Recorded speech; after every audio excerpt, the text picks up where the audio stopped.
Ayan mga padi. So ito naman meron tayong Lancer pizza dito mga padi. Ito yung Lancer pizza na in-overhaul natin parang around mga February mga padi. Kaso nga lang mga padi, syempre hindi sa lahat ng pagkakataon perfect yung gawa natin kahit pinipilit natin ayusin lahat. Pero talaga minsan may sa mga gagawin natin meron talagang magkakaproblema. So history na itong kay Bossing dinala dito sa amin. Tapos din naman natin ito agad kay Bossing, din release natin. Problema nung ginagamit na ni Bossing, nagkaroon siya ng pag-uusok, no?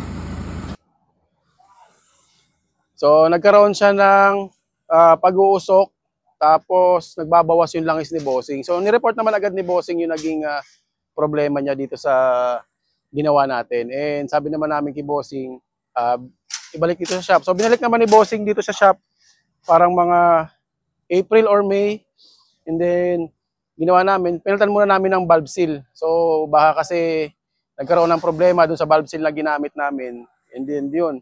So after magawa nun, hindi pa rin pala na-solve yung issue. So constantly nag-report naman si Bossing na nagbabawas yung langis niya, tapos nagtutuloy-tuloy yung pag-uusok. Kaya sabi namin kay Bossing, i-continue lang yung pag-observe. Pero yun nga, hindi pa rin talaga nawala yung issue na yun. Kaso nga lang, medyo busy si Bossing. Kaya ngayon niya lang na balik dito. So ngayong month lang, and kahit gano'n nakatagal mga padi, as long as nakikipag-communicate yung ating customer and nandun sa ginawa namin yung problema, wala tayong kaso dyan mga padi. Talagang ano namin yan, sagot namin yan mga padi. And partly, nagkaroon kami ng negligence siguro doon sa part na yon. Kaya hindi namin kasi na-check mga padi yung kanyang tawag nito, yung valve guide nitong makina niya. Kalog na pala yung barbula doon sa valve guide mga padi. So ngayon, nung binalik niya, binaklas ulit namin yung cylinder head. Ayan, so doon namin nakita na ano pala yung ano niya, yung tawag nito, yung valve guide niya kalog na, tsaka may kayod na yung mga valve stem. Kaya ngayon, nagpalit kami ng bagong valve guide and bagong engine valve. So ngayon, nabuo na namin. Ayan, pinapaandar na namin yung unit ni Bossing. So, obserbahan namin kung magkakaroon ng usok pa. Kasi sa ngayon, mga boss, ayan mga padi, dito tayo sa may bandang likuran mga padi. Meron pa kasi siyang usok, no? Konti. Pero wala, ngayon, kanina medyo pag unang start, kaya mga padi, nung unang start medyo meron pa. Kasi syempre may mga tira pa yan na langis dito sa exhaust system eh. So kaya ngayon pinapaandar namin para ma-burn niya yung mga excess na oil kasi medyo marami yung nabawas sa langis ni Bossing, nakailang top up siya ng langis, no. Kaya expect natin na talagang may langis yan dito sa exhaust system. So kahit sa inyo mga Bossing, kung nagpagawa kayo ng makina sa ibang shop o basta engine refresh kayo, tapos ang issue ninyo dati ay nag-uusok yung sasakyan ninyo, nagbabawas ng langis. And then pag nabuo, expect ninyo na talagang merong konting pag-uusok dito sa bandang likod. And eventually mawawala yun kasi masusunog naman lahat yung yung lahat ng langis na napunta dito sa exhaust. So yun yung ginagawa namin ngayon, pinapaandar muna namin. Tapos ni-rev naman namin siya kanina.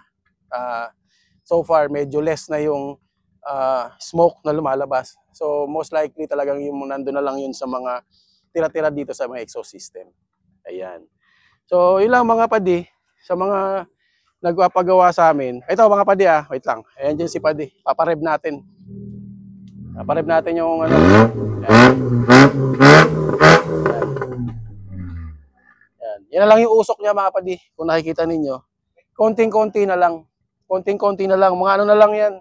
Mga tira-tira na lang yan dyan sa exhaust system niya. Kasi nga marami yung nabawas sa langis niya. Wala na yung pupuntahan yung langis na yun mga padi. Kundi dito sa exhaust system kasi susunugin yun ng makina. Kaya siya nag-uusok. Compared doon sa may sinend sa amin na video si Bossing na malakas talaga yung usok. Ito yung side mirror niya yung usok mga padi. Kaya yun. So far, obserbahan muna namin ito mga padi. And sa mga nagpapagawa sa amin mga padi. As long as covered ng previous na ginawa namin yung naging issue ninyo, kagaya ito sample natin kay Bossing, walang problema yan sa amin mga boss. Napag-uusapan yan and kahit medyo matagal na, as long as nakikipag-communicate kayo, nag-update kayo sa amin, at hindi nyo pinapagalaw sa iba yung mga unit ninyo, walang problema yan mga Bossing. No? Pero kapag may problema ka, ginawa namin, may problema ka, pinagalaw mo sa iba Bossing, ibang usapan na 'yon mga boss, no, 'di ba? Hindi namin tatakbuhan yung mga issue diyan sa sakay nyo as long as yun yung ginawa namin, no? So yung kibossing namin na may-ari nito, boss, under observation muna namin yung makina mo. Ano na ngayon, Wednesday. So pag okay na to, Friday kailangan mo, pwede mo balikan ng Friday, bossing. So yun lang mga padi. Maraming salamat po sa inyong panonood and stay safe mga padi. Alright.